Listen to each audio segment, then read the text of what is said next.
ગુજરાત રાજ્ય પોલીસ આવાસ નિગમ લિમિટેડ દ્વારા વિવિધ પોલીસ આવાસો અને અર્બન પોલીસ સ્ટેશનનું આજે ભૂમિપૂજન કરવામાં આવ્યું. નાયબ મુખ્યમંત્રી હર્ષ સંઘવીના હસ્તે વિવિધ પોલીસ આવાસો અને અર્બન પોલીસ સ્ટેશનનું ખાતમુહૂર્ત કરવામાં આવ્યું હતું.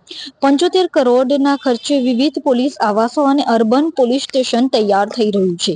પોલીસ કોન્સ્ટેબલથી લઈને એએસઆઈ સુધીના પોલીસો માટે પોલીસ કોમ્યુનિટી હોલની સામે આ આવાસો બનાવવામાં આવશે.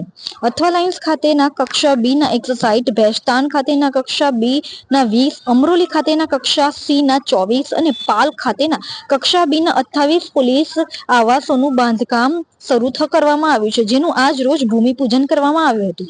ભૂમિપૂજનમાં નાયબ મુખ્યમંત્રી હર્ષ સંઘવી સહિત સાંસદ મુકેશભાઈ દલાલ, ધારાસભ્ય સંદીપભાઈ દેસાઈ ઉપસ્થિત રહ્યા હતા. સાથે સુરત શહેર પોલીસ કમિશનર અનુપમસિંહ ગહેલોત સહિત પોલીસના ઉચ્ચ અધિકારીઓ પણ આ ભૂમિપૂજનમાં હાજર રહ્યા હતા.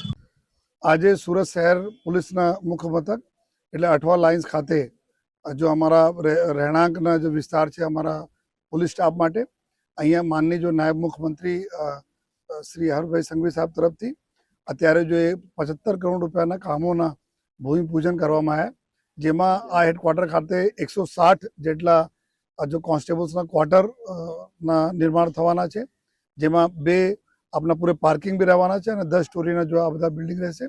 અને સાથોસાથ પાલ પોલીસ સ્ટેશન અને એના ઉપર જો પોલીસ સ્ટેશનના ઉપર 28 જેટલા જો કોન્સ્ટેબલ્સના ક્વાર્ટર છે. અમરોલી પોલીસ સ્ટેશનમાં જો પોલીસ સ્ટેશનના અંદર જો અમારી જગ્યા છે ત્યાં જો 24 જેટલા સબ ઇન્સ્પેક્ટર્સના ક્વાર્ટર છે જો, અને ભેસ્તાનમાં જો 24 કોન્સ્ટેબલનો ક્વાર્ટર, એટલા બધા મળાઈને 224 જેટલા ક્વાર્ટર્સના પોલીસ સ્ટાફ માટે જો 75 કરોડ રૂપિયાના ખર્ચથી જો બાંધકામ શરૂ થવાના છે. અને આવનાર લગભગ 1.5 થી 2 વર્ષના અલગ અલગ સમયગાળામાં આ સંપૂર્ણ કામગીરી પૂર્ણ થવાના છે. તો એના જ માનનીય નાયબ મુખ્યમંત્રી સાહેબ તરફથી એના ભૂમિપૂજન કરવામાં આવે અને આવનાર દિવસોમાં જો જે રીતે અત્યારે માસ્ટર પ્લાન બની રહ્યા છે કે સમગ્ર જો અમારા સ્ટાફ છે પોલીસ સ્ટાફ એના બધાને ક્વાર્ટર મળે, આ દિશામાં બી જરૂરી કાર્યવાહી માટે જો નાયબ મુખ્યમંત્રી તરફ સૂચનાઓ પણ મળી છે, જેના ઉપર અમે લોકો કાર્યવાહી કરીએ છીએ.